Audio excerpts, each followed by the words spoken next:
Hello and welcome. Today's session is about production factors and factor pricing, marginal productivity theory. तो यहाँ पे आप सामने देख सकते हैं कि मैंने एक फ्लो चार्ट ड्रॉ किया है जिसमें मैंने कुछ टर्म्स डाली हुई है। हम लोग स्टार्ट करेंगे प्रोडक्शन से, बहुत सिंपल तरीके से देखेंगे। पहले स्टार्ट करेंगे सिंपल चीज़ों से ही। We will go for terminologies and then we will understand कि कहाँ पे कौन सी टर्म यूज़ हो रही है और थ्योरी को पूरी तरह से पढ़ेंगे along with the graph. Let's get started. यहाँ पे प्रोडक्शन में आप देख रहे हैं कि मेजर्स ऑफ प्रोडक्शन मैंने दिखाया हुआ है from the left side. Factors of production में फिक्स्ड और वेरिएबल फैक्टर्स आते हैं, और इसी तरह से फैक्टर्स ऑफ प्रोडक्शन में क्या क्या आता है, लैंड, लेबर, कैपिटल, एंटरप्रेन्योर। और फिर इन फैक्टर्स की प्राइसिंग वो कैसे तय होती है, और मार्जिनल प्रोडक्टिविटी थ्योरी है क्या। एक्चुअली इसका ओरिजिन कंसेप्ट तो वैसे यूज़ किया था रिकार्डो ने। देन लेटर स्टेज में 19th के लास्ट क्वार्टर में जेबी क्लार्क ने इसको ज़्यादा तवज्जो दे दी, और इसकी वजह से ये रीडिस्कवर होके इसने पॉपुलैरिटी गेन कर दी। Okay, now let's start from the start. So production हम लोग बिल्कुल लेमैन लैंग्वेज में समझेंगे कि प्रोडक्शन पहले स्टार्ट से समझते हैं। ये इकोनॉमी का एक वाइटल प्रोसेस है। हमने वहाँ पे पढ़ा हुआ था पहले कि इकोनॉमी में प्रोडक्शन, कंजप्शन और कैपिटल फॉर्मेशन वाइटल प्रोसेस होते हैं। प्रोडक्शन बेसिकली होता क्या है कि ये इनपुट्स लेता है। कुछ इस प्रोसेस में ऐसा होता है कि इनपुट्स को लेके उनको कन्वर्ट कर दिया जाता है फिनिश्ड गुड्स में या प्रोडक्ट्स में। Not only products, services also इससे क्रिएट हो जाती है फिर सर्विसेज भी। और खाली ट्रांसफॉर्मेशन फिजिकल ही नहीं होता है, किसी चीज़ की वैल्यू में भी एडिशन होती है। जैसे मेटल्स, अगर मेटल होते हैं, मेटल्स निकालते हैं हम लोग, फॉर एग्जांपल सोना, उसको उसकी वैल्यू तो उस टाइम भी वो गोल्ड ही है, लेकिन उसको बाद में फिनिश्ड गुड की सूरत में मार्केट में निकाला जाता है, उसकी यूटिलिटी इंक्रीज हो जाती है। That's also a kind of production. यहाँ पे जैसे मैंने एग्जांपल लिया है कार मैन्युफैक्चरिंग की, तो उसमें इनपुट्स क्या लगेंगे, उसके फैक्टर्स क्या होंगे, प्रोडक्शन फैक्टर्स। उसमें एक फिल्म में लैंड, बिल्डिंग्स, मशीनरीज, रबर वगैरह ये सब चीज़ें इनपुट्स जाएंगी, और उसके बाद प्रोडक्शन होगा कार्स का। कार्स की फिर कंजप्शन होगी एज डोमेस्टिक यूज़ के लिए भी और कमर्शियल यूज़ के लिए भी। कमर्शियल यूज़ कंपनीज जैसे ओला, उबर वगैरह भी यूज़ करती हैं, और फिर उसकी वजह से टैक्सी सर्विसेज वगैरह क्रिएट होती हैं, services are created. Then production के फैक्टर्स। अब ये जो प्रोडक्शन में फैक्टर्स यूज़ होते हैं, फैक्टर्स ऑफ प्रोडक्शन जो हैं, ये जो यूज़ होते हैं, इसको फैक्टर्स ऑफ प्रोडक्शन है क्या बेसिकली। ये वो इनपुट्स है, जो ये वो वाले रिसोर्सेज हैं जो हमें ज़रूरत होते हैं किसी गुड को या सर्विस को प्रोड्यूस करने में, जैसे कि लैंड, लेबर, मशीनरी वगैरह। इन सब को हम फैक्टर्स ऑफ प्रोडक्शन बोलते हैं। ये फैक्टर्स ऑफ प्रोडक्शन दो टाइप्स के होते हैं, एक तो फिक्स्ड फैक्टर्स और तो variable factors. Fixed factors means वैसे फैक्टर्स जिनको हम शॉर्ट स्पैन ऑफ टाइम में चेंज या रिप्लेस नहीं कर सकते हैं। इनके लिए जैसे बिल्डिंग है, लैंड है, मशीनरी है, इसमें पहले ही बहुत कैपिटल इन्वेस्ट कर चुके हैं, या इसको चेंज करने में अभी आप चाहते हैं इसको चेंज कर दो, मशीनरी को या लैंड को या बिल्डिंग को, इसमें टाइम लगता है। It can not be changed और replaced in a short span of time. Whereas जो वेरिएबल टाइप ऑफ फैक्टर्स होते हैं, उसमें क्या होता है कि according to your requirement you can vary it. आप इसको वैरी कर सकते हो। जैसे लेबर, आपको लेबर की ज़्यादा ज़रूरत पड़ गई, 10 थे तो आपने 10 से 12 कर दिए, 15 कर दिए, ऐसे वैरी कर दिया आपने इनको। Next is measures of production. Measures of production में क्या आता है कि हम लोग देखते हैं कि प्रोडक्शन की स्केल ऑफ मेजरमेंट हम देखते हैं टोटल प्रोडक्ट, एवरेज प्रोडक्ट और मार्जिनल प्रोडक्ट। क्या चीज़ है ये? टोटल प्रोडक्ट में हम देखते हैं कि टोटल प्रोडक्ट को लेते हैं as sum total of all output produced using all inputs, चाहे वेरिएबल फैक्टर्स इनपुट्स आप ले रहे हैं, चाहे फिक्स्ड फैक्टर्स आप ले रहे हैं, उन सब को यूज़ करने के बाद जो टोटल आउटपुट हमें आता है उसको हम टोटल प्रोडक्ट बोलते हैं। ये आप नीचे देख सकते हैं, मैंने लिखा हुआ है TP is the summation of all of these outputs. TP1 total product first, total product second till nth total product. इन सब को सम करके summation of all these comes out to be total product. Very simple. Then average product, इसमें क्या आता है? इसमें हम देखते हैं कि per unit product of variable factor, यानी कि लेबर का पर यूनिट प्रोडक्ट हम देखते हैं। वो कैसे देखा जाएगा? टोटल प्रोडक्ट जो हमने अभी निकाला समेशन से, जितना भी टोटल प्रोडक्ट हमारा निकला हुआ है उसको डिवाइड करते हैं हम वेरिएबल फैक्टर की क्वांटिटी से। वेरिएबल फैक्टर कौन सा है? लेबर। लेबर की क्वांटिटी से हम इसको डिवाइड करते हैं टोटल प्रोडक्ट को। इन दोनों के डिवीजन के बाद हमारे पास आ जाता है average product. And the next one is marginal product. ये हमें मार्जिनल प्रोडक्टिविटी में पढ़ना है। We are taking the concept here. ये क्या है? मार्जिनल प्रोडक्ट है change in the total product due to employing one more और one less unit of variable input. जैसे हमारे पास फॉर एग्जांपल आप ऐसे समझे, हमारे पास लेबर्स 10 थे, 10 यूनिट काम करते थे, यानी कि एक लेबर 1 यूनिट काम करता है। अब हमें और एक लेबर की ज़रूरत पड़ गई, तो हमने और एक लेबर ले लिया, 10 की जगह अब 11 हो गए। पुराना वाला हमारे पास टोटल, नया वाला हमारे पास टोटल 11 आ गया, पुराना वाला 10 था। इन दोनों का डिफरेंस 1 है। ये 1 हमारा मार्जिनल प्रोडक्ट निकल गया। यहाँ पे मैंने दिखाया हुआ है MP marginal product of labour is total product nth minus total product n-1, यानी कि जो नया वाला प्रोडक्ट हमारे पास निकला after having this one employed one more labour, हमने जब ये लास्ट का और एक लेबर इसमें एम्प्लॉय किया, इसके बाद का जो चेंज आया वो हम इस डिफरेंस से पता करते हैं और इसको हम मार्जिनल प्रोडक्ट बोलते हैं। इसको आगे और समझेंगे। Now factor pricing and marginal productivity. First we will go for factor pricing. जैसे कि नाम से इलस्ट्रेट हो रहा है फैक्टर प्राइसिंग, फैक्टर का प्राइस। जो कौन सा फैक्टर? जो फैक्टर्स हमने अभी पढ़े, वेरिएबल एंड फिक्स्ड, ये फैक्टर्स ऑफ प्रोडक्शन है। अभी इन फैक्टर ऑफ प्रोडक्शंस का प्राइस किस तरह से तय होगा वो हमें समझ आता है फैक्टर प्राइसिंग में। Factor pricing actually is the unit cost of using a factor of production. जैसे लेबर, 1 यूनिट ऑफ लेबर को आप कितना वेज आपको देना पड़ रहा है, दिस इज इस फैक्टर की प्राइसिंग। इस फैक्टर को लेने के लिए क्या कीमत चुकानी पड़ रही है, that is factor pricing. It indicates how many units of a factor a firm will use at a given price. ये डिटरमाइन करता है, डिटरमाइंस प्राइस, डिटरमाइंस किसकी प्राइस डिटर्मिनेशन होती है? Of a factor of production, mostly labour, variable factor. Next आते हैं हम marginal productivity पे।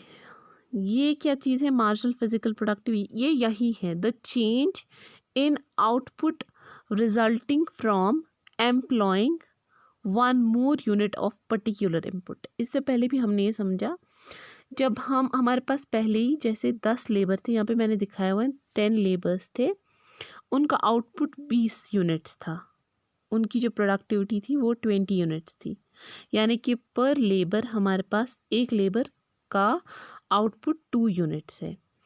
अब मैंने 10 की जगह मुझे और एक लेबर की रिक्वायरमेंट आ गई, तो मैंने एक और लेबर इसमें ऐड कर दिया। अब हमारे पास 11 लेबर्स आ गए।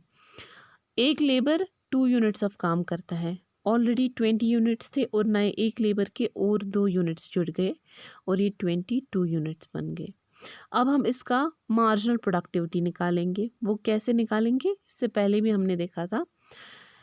टोटल प्रोडक्ट nth, जो नया वाला प्रोडक्ट है जो टोटल है वो कितना है 22, एंड टोटल प्रोडक्ट n-1। इससे पहले, इसके एडिशन से पहले जो हमारे पास टोटल प्रोडक्ट था वो कितना था 20।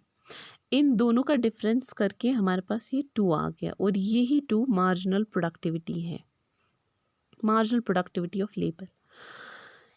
तो क्या होता है कि ये यहाँ पे दिखा रहा है, तो यहाँ पे ये price of factor of production depends upon its marginal productivity.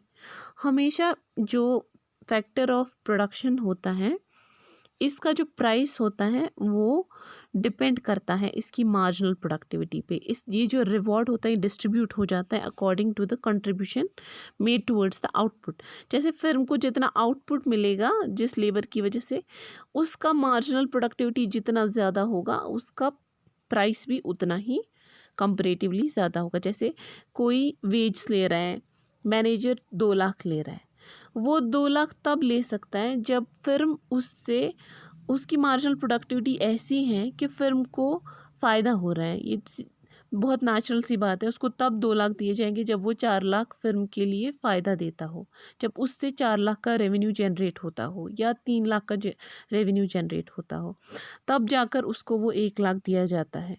ये मतलब इसी तरह से जैसे उस कोई और सुपरवाइज़र है, वो उसको 1 लाख दिया जाता है या 50,000 दिए जाते हैं, उसको तब उतना मिला वेज दिए जाते हैं जब उसका रेवेन्यू या मार्जिनल प्रोडक्टिविटी जो उसकी होती है वो अकॉर्डिंगली उससे ज़्यादा होती है। फिर्म को उससे प्रॉफिट मिलता है क्योंकि firms want to maximise their profits. वो हमेशा फैक्टर ऑफ प्रोडक्शन का प्राइस डिपेंड करता है उस फैक्टर की मार्जिनल प्रोडक्टिविटी पे, कि वो उसका मार्जिनल प्रोडक्टिविटी कितना ज़्यादा है उतना ही ज़्यादा प्राइस भी होगा। ये हमेशा एक दूसरे पे डिपेंड रहते हैं। I hope I am keeping it very simple और आप लोग मुझे समझ पा रहे हैं। हम इसको ग्राफ से थोड़ा सा समझते हैं।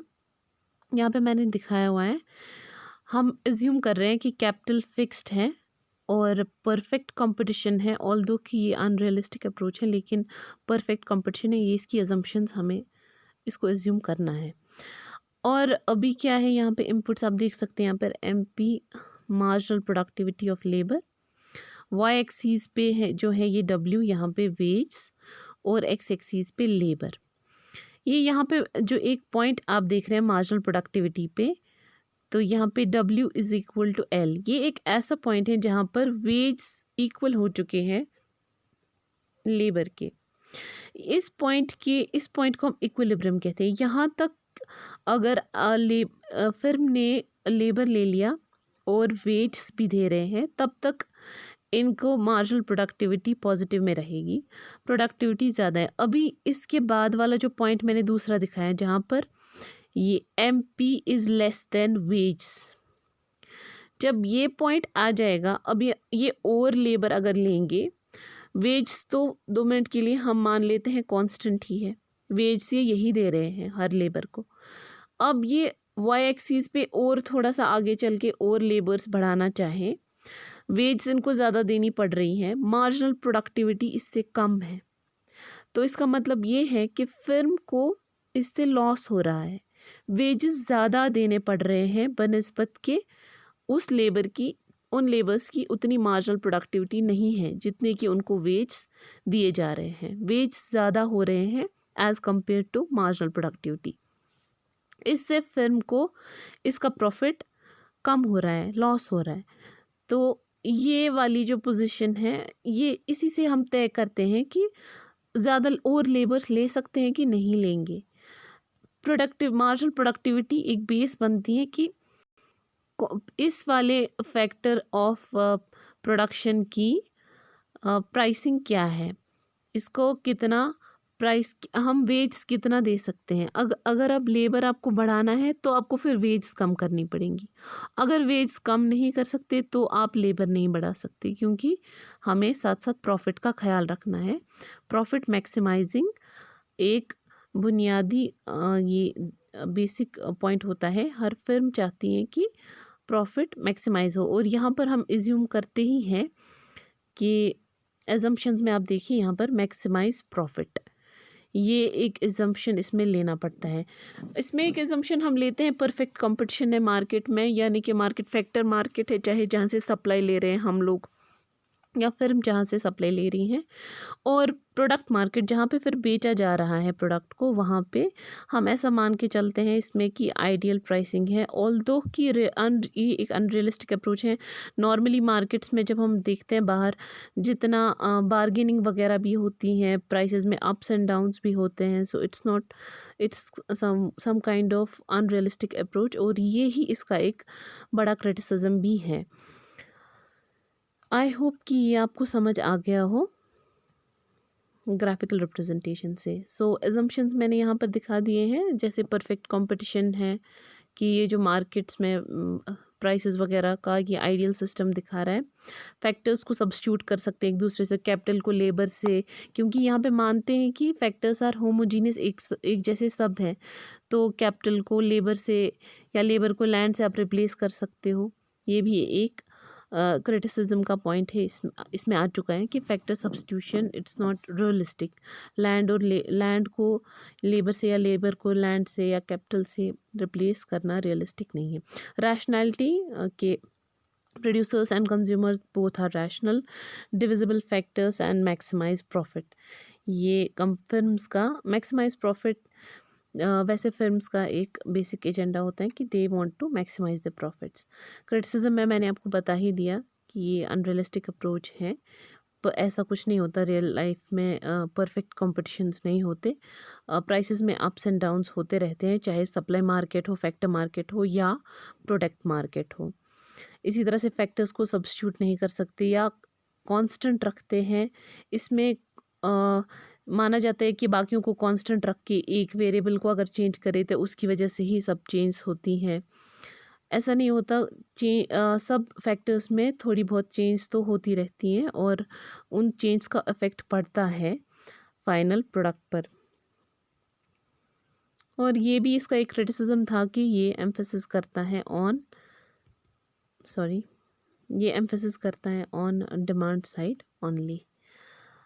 देन ये समझेंगे कि हम इसका अब फाइनली समझेंगे कि बेसिकली ये बोलता क्या है। बहुत सिंपल वर्ड्स में बोलेंगे कि increment to revenues is caused by increment to output produced by the last labourer employed. जब भी हम इसमें इंक्रीमेंट करते हैं, जैसे ये लेबर्स में या एम्प्लॉयज़ में इंक्रीमेंट कर रहा है, उसकी वजह से आउटपुट इंक्रीज़ हो रहा है। जैसे इससे पहले हमने एग्जाम्पल में देखा 20 यूनिट्स से 22 यूनिट्स आउटपुट हो चुका था, और उन 22 यूनिट्स का, ये बिल्कुल नेचुरल सी बात है, 20 यूनिट्स का रेवेन्यू सेल्स 22 यूनिट्स से कम है। यानी कि जब हमने लेबर को इंक्रीज़ किया तो उस इंक्रीमेंट की वजह से आउटपुट भी इंक्रीज़ हो गया और आउटपुट की वजह से रेवेन्यू इंक्रीज़ हो गया।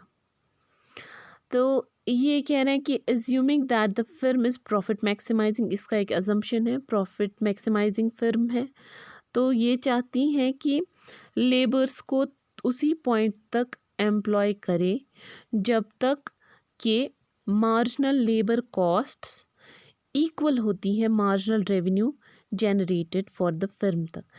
ये उसके बाद ये लेबर्स को लेना उसकी वजह से लॉस हो जाएगा। अभी हमने ये पॉइंट देखा था, हम अभी देख चुके हैं ये ग्राफिकल रिप्रेजेंटेशन में, कि यहाँ पे जब एक पॉइंट तक यहाँ पर इक्विलिब्रियम हो गया, यहाँ तक ठीक है, वेज भी दे रहे हैं और लेबर्स को भी ले सकते हैं। अगर ये इस पॉइंट के बाद इन्हीं वेज की, इस वेज को कांस्टेंट रख के और लेबर्स लेंगे तो मार्जिनल प्रोडक्टिविटी कम हो जाएगी एज़ कम्पेयर टू वेज ज़्यादा देने पड़ जाएंगे और मार्जिनल प्रोडक्टिविटी उनकी कम होगी। इसकी वजह से फर्म को नुकसान होगा, इसलिए वो तभी तक इनको लेती हैं, एम्प्लॉय करती हैं, जब तक कि मार्जिनल लेबर कॉस्ट्स बराबर हो, इक्वल हो मार्जिनल रेवेन्यू के। जो फैक्टर का कॉस्ट वो ज़्यादा ना हो जाए as compared to its marginal productivity.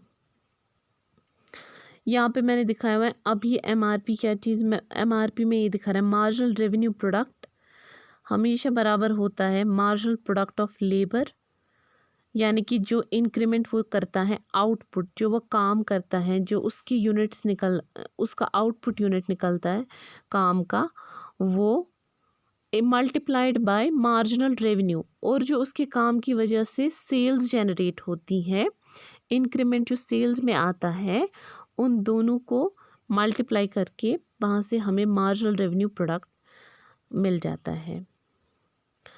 तो वर्कर्स तभी तक हायर होंगे जब तक मार्जिनल रेवेन्यू प्रोडक्ट इक्वल होगा वेज रेट के। जब ज़्यादा हो जाएंगी वेज ज़्यादा हो जाएंगी और मार्जिनल प्रोडक्टिविटी कम होगी, उस टाइम फर्म को लॉस हो सकता है। ये वाले फैक्टर्स आप खुद समझ सकते हैं कि इससे फैक्टर प्राइसिंग पे फ़र्क पड़ता है। अभी जैसे अगर आपको और लेबर लेने हैं तो आपको वेज कम करनी पड़ेंगी, तो आप इस फैक्टर का प्राइस कम कर रहे हो। जब आप वेज को थोड़ा कम करेंगे तभी जाकर मार्जिनल प्रोडक्टिविटी पॉजिटिव में आएगी, वरना अगर आप इन्हीं वेज पे और लेबर्स लेना चाहेंगे, ये यहाँ पर पॉइंट दिखाया मैंने, MPL यानी कि marginal productivity of labour is less than W wage, तो फिर अगर इन वेज पे आप और लेना चाहें लेबर्स, आपको फर्म को नुकसान उठाना पड़ेगा। इसके लिए अगर और लेबर्स लेने हैं तो वेज को कम करना पड़ेगा। यहाँ पर ही हम समझ सकते हैं कि ये लेबर की वेज को यानी कि प्राइस फैक्टरिंग कर रहा है, प्राइस को ये ही तय कर रहा है कि फैक्टर का प्राइस क्या रहेगा। मैंने बहुत सिंपल तरीके से कोशिश की है कि मैं इसको समझाऊं। आई होप आप सब लोगों ने ये समझ लिया होगा। Thank you so much.